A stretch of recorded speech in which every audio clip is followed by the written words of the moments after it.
Saudaraku, banyak yang harus kita bawa. Di antara bekal yang baik yang kita miliki, memiliki keturunan yang baik, keturunan yang saleh. Nabi kita berkata, idza matal insan inqata amalu illa min salasin. Kalau manusia meninggal dunia, putus urusannya dengan dunia kecuali 3 perkara. Sedekah jariah, ilmu yang bermanfaat, dan yang ketiga adalah anak yang saleh. Anak yang saleh dambaan pada tiap-tiap orang, dan dia menjadi bekal. Bekal ketika nanti dia berhadapan dengan Allah Azza wa Jalla, bahkan sebelumnya ketika dia masuk dalam kuburnya. Ada beberapa hal yang kami ingin ingatkan buat saya pribadi dan buat saudaraku yang dimuliakan oleh Allah Tabaraka wa Ta'ala. Anak yang saleh bukan sekedar angan-angan, tapi harus diusahakan.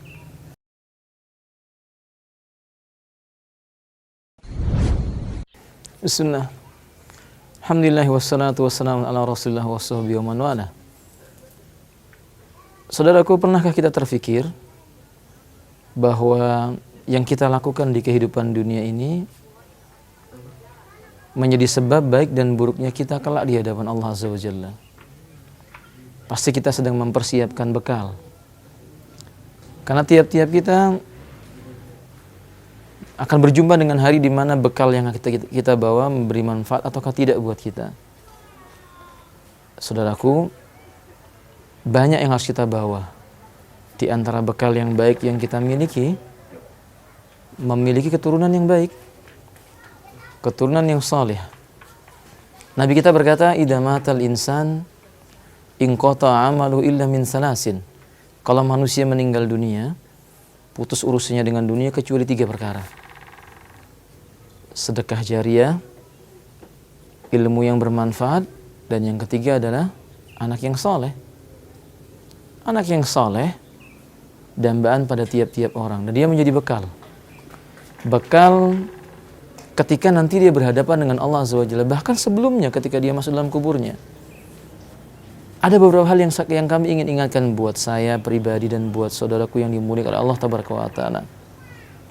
Anak yang saleh bukan sekedar angan-angan, tapi harus diusahakan. Karenanya Nabi mengatakan tentang lelaki, warrajulu ra'in fi ahlihi wa mas'ulun an ra'iyati. Lelaki pemimpin dalam rumah tangganya dimintai pertanggungjawaban dalam kepemimpinannya.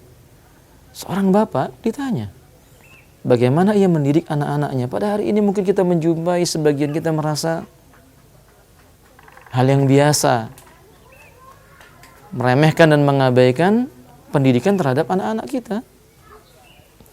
Padahal pendidikan kepada anak-anak kita itu perkara yang besar, perkara yang agung. Mempersiapkan mereka satu perkara yang bisa menjadi sebab kebaikan buat kita. Tidak boleh seorang ayah melalaikan pendidikan buat anak-anak mereka. Dalam sebuah riwayat yang dikeluarkan oleh Imam Abu Daud, Nabi menyebutkan yu'ta yaumal qiyamati birajulin. Ada seorang lelaki didatangkan di hadapan Allah pada hari kiamat. Lalu kemudian Allah memerintahkan malaikat menyeret anak itu untuk dimasukkan ke dalam neraka. Tapi anak itu kemudian berkata, wahai Rabb, kalau seandainya aku harus masuk ke dalam neraka, aku minta bapak dan ibuku masuk neraka. Allah Maha mengetahui. Allah berkata kepada pemuda itu, ada apa dengan ayahmu? Ada apa dengan ibumu? Ia berkata, ayahku tidak memberikan hakku. Ayahku tidak mengajarkan kepadaku tentang ilmu agama. Annau la yu'allimani ainal halal wal haram. Dia tidak mengajarkan kepadaku mana halal dan mana yang haram. Lalu aku jatuh dalam perbuatan yang haram dan meninggalkan perkara yang haram dan meninggalkan perkara yang halal. Akhi, ini gambaran bagi kita bahwa nanti di hari kiamat anak-anak kita menjadi musuh bagi kita kalau kita tidak mendidik mereka dengan baik. Nabi kita SAW menyebutkan, ittaqu yawman kana ba'du azwajikum wa auladikum aduwwun alaikum. Takutlah kamu dengan suatu hari di mana istri anakmu kelak menjadi musuh atasmu. Saudaraku yang dimuliakan oleh Allah Tabaraka wa Ta'ala, ajarkan anak kita tentang kebaikan. Allah Subhanahu wa Ta'ala menyebutkan, ya ayyuhalladzina amanu qu anfusakum wa ahlikum nara. Hai orang-orang yang beriman, jaga dirimu dan keluargamu dari siksa api neraka. Apa makna ayat ini? Ali bin Abi Thalib mengatakan, "Allimu ahlakumul Qur'an wa addibuhu." Ajarkan keluargamu Al-Qur'an dan adab yang terdapat dalam Al-Qur'an. Berapa banyak pada hari ini sebagian kita melalaikan pendidikan anak-anak kita tentang Qur'an. Kita ajari mereka tentang ilmu-ilmu dunia. Kita lelahkan tubuh kita untuk mencari biaya pembiayaan sekolah-sekolah urusan dunia. Tapi kita lupa, urusan dunia hanya berhenti ketika kematian telah menjumpainya. Sementara perkara yang akan terus menjumpai dirinya, urusan akhirat, tidak sedikit pun ilmu kita berikan kepadanya. Mereka akan menjadi hujah yang menghantam kita.